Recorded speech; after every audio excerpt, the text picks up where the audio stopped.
hosting a party tonight and I need a refill on my propane tank for my fire pit. And so right over there, over my shoulder, that's where we're gonna get the tank from, but I don't want it sliding around in the back of my truck.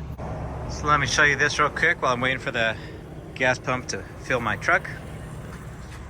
Here's my tank. It's not sliding around because I got my quick release zip tie. I just need to pull on these ends to get my tank free. Watch this.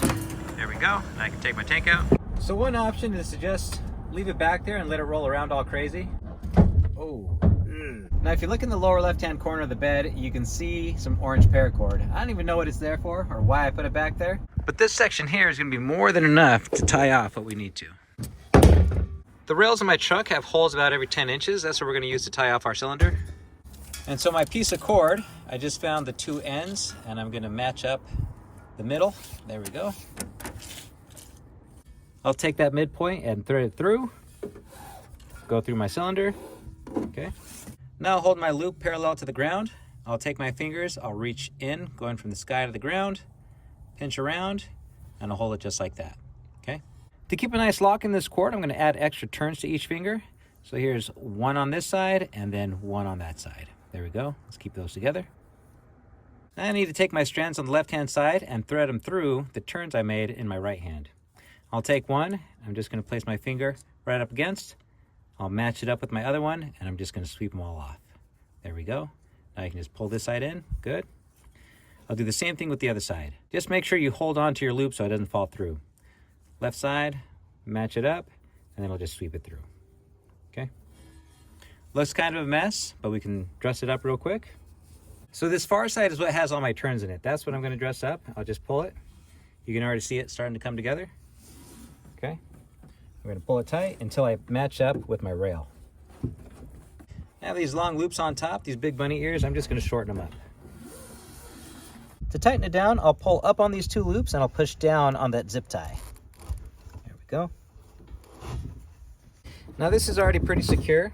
I can tighten it up more if I want to lift the tank up. And I like to shorten my ears so they're about, I don't know, 1.5 inches.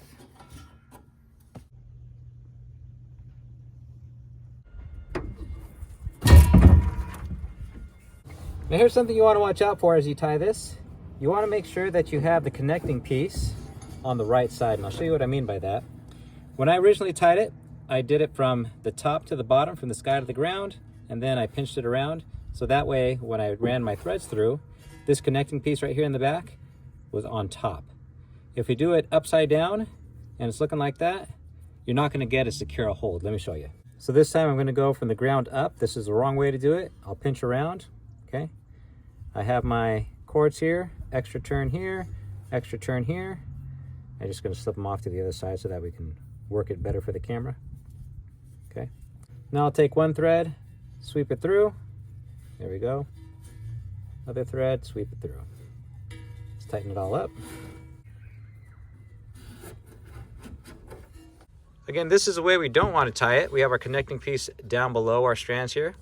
And what happens is if we put enough force on this, we can actually spill it and it's just going to come all undone. Let's tie this again the correct way. I'll give you one more thing to watch out for. Take our loop, pinch down, go around. We'll add a turn on each side. There we go. And now here on my thumb, I just like to slip it all the way down so that as I do one side, it's not going to slip off. I'll just keep my thumb pointed up. There we go. That one's good. I'll keep that on my index finger as I go to my next set of turns. There we go. Now we'll pull this tight. And watch how much more secure this is when we tighten it down.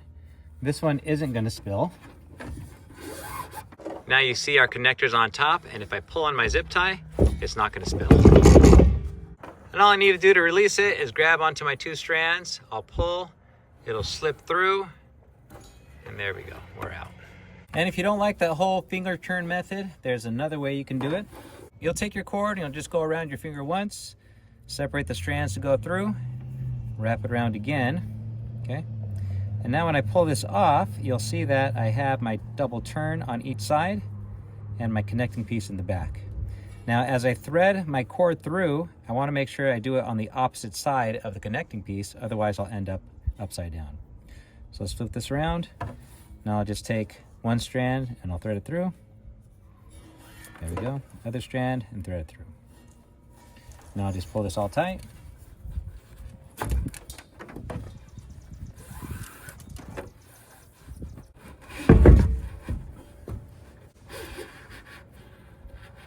You can see this is good, it's not gonna roll around.